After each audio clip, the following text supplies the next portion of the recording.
अस्सलाम वालेकुम। वालेकुम अस्सलाम। दिलावर बाबा कैसे हो? खुश हो? आप सुनाएं। अल्हम्दुलिल्लाह बाबा, हम भी ठीक हैं। और गांव में सब कैसा है? बाबा गाँव में भी सब खुश हैं। गाँव वाले कहते हैं कमाल खान, दिलावर खान कहाँ है?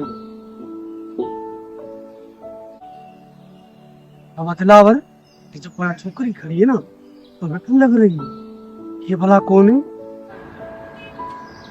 बाबा साईं, ये जो हमारे गांव का जुम्मन है ना, ये उसी की बेटी है। अच्छा बाबा।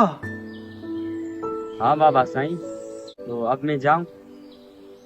हाँ बाबा, अब भले तुम जाओ, पढ़ाई वढ़ाई करो बाबा। ये हाँ ठीक है बाबा।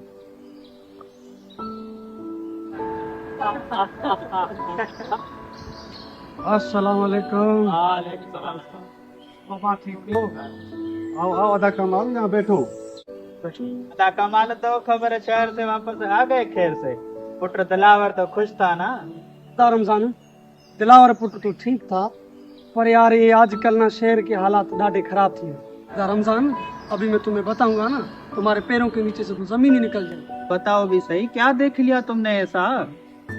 अभी मैंने जैसे तुम्हें बताया कि पुत्र दिलावर खान के साथ यूनिवर्सिटी में छोकरियां भी साथ पढ़ती हैं।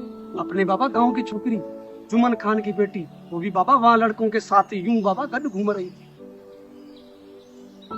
अदा भला ये तुम सब बताओ, ये हमारे गांव के रस्म रिवाज के खिलाफ नहीं? गांव की इज्जत और गैरत का तो जनाजा ही निकाल दिया। अब ये जो गाल पूरे तर में फैल जाए तो क्या हम किसी को मुंह दिखाने के काबिल रहेंगे? बा कमाल खान, बात तो तुम ठीक कर रहे हो। जुम्मन खान ने हमारे और हमारे गांव की इज्जत का तो जनाजा निकाल। अरे बाबा, अगर न्याणी जवान हो गई है तो वक्त पे उसकी शादी करा दे। क्या जरूरत थी न्याणी को शहर भेज के पढ़ाने की, और वो भी लड़कों के साथ? अब लड़कियां लड़कों से बराबरी करेंगी। वाह सही वाह। सदा रमजान, अब जुम्मन खान को बुलाकर समझाना पड़ेगा, इससे पहले कि हमारी बदनामी हो जाए और समाज में नाक कट जाए।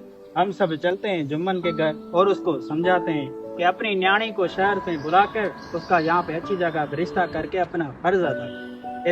इससे हमारी और हमारे गांव की इज्जत पे कोई दाग नहीं आए। तो बाबा चलो। चाचा कमाल, चाचा रमजान, कुछ मिनट बैठो, इस पे बात करते हैं। तो बाबा बैठो सारे, बताओ क्या बात करनी है तुम्हें इस मसले पे?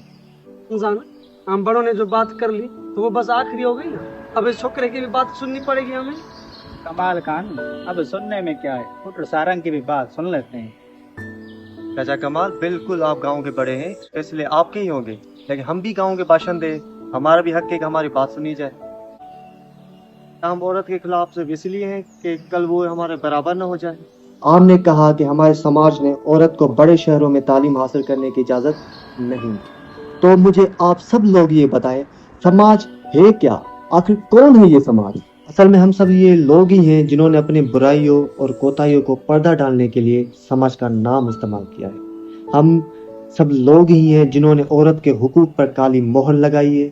उस मोहर के ऊपर बड़े अल्फाज में लिखा है, यहाँ तक रसाई हासिल करना सख्त मना। हमने औरत को एक खिलौने की तरह भी इस्तेमाल किया है। जब भी किसी दो गिरोह में लड़ाई हो जाती है, आखिर में सुलह को यकीनी बनाने के लिए किसी मासूम लड़की का रिश्ता दे दिया जाता है या फिर बटे सटे का मामला सरंजाम दिया जाता है। इन्होंने सियाह उसूलों की वजह से हमारी सिंध में कारोकारी का बाजार सरगर्म है, जो कि थमने का नाम ही नहीं ले रहा। आज हमारी यहाँ ये बात आम है कि हया औरत का जेवर है, पर दोस्तों आज के दौर में हया के साथ साथ तालीम भी औरत का जेवर है, जिसके बुनियाद पर औरत दुनिया के बड़े बड़ी मुश्किलात का सामना आसानी से कर लेती है। जब हमारा सारा मसला इस सोच का है तो हमें बदलनी पड़ी। चाचा जुम्मन को तंबीह करने की बजाय उसको सराहना चाहिए, क्योंकि उसने अपनी बेटी को अच्छी तालीम देने के लिए भरपूर कोशिश। चलते भलाई के काम में देर नहीं करते। तो बाबा चलो। चलो, इनकी समझ में तो ये बात आ गई, हम कब समझेंगे।